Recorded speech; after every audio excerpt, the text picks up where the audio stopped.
पछिल्लो समय क्रिकेटको विषय अझ भनौँ सन्दीप लामेछानेको मुद्दालाई लिएर बेला बेलामा ठुलो रूपमा चर्चा हुने गर्छ। पूर्व कप्तान तथा क्यानका सचिव पारस खड्का नि त्यसमा बेला बेलामा मुछिने गर्छन् र उनीप्रति आरोप लगाइने गर्छ। सोही विषयमा पारस खड्काले एउटा स्ट्याटस लेख्दै आफ्नो ध्यानाकर्षण भएको भनेर एउटा स्ट्याटस लेखेका छन्। हेरौँ जस्ताको त्यस्तै।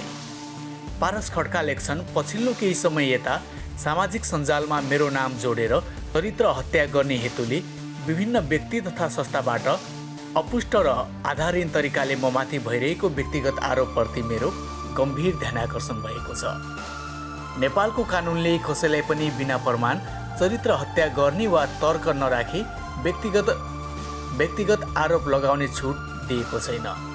नेपालको कानुनले सबैलाई कानुनी उपचारको बाटो खुला राखेको छ।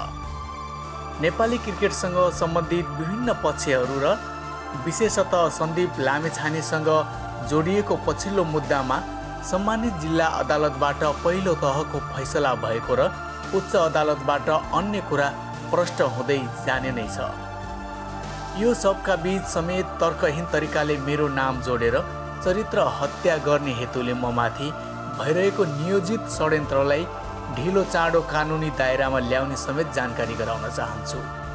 अन्त्यमा नेपाली क्रिकेटको प्रति मेरो निस्वार्थ भावना र यसको विकास विस्तारप्रति मेरो अठोटमा कदापि पनि परिवर्तन नआउने समेत सम्पूर्णका बीच सङ्कल्प गर्दछु भनेर लेखेका छन्।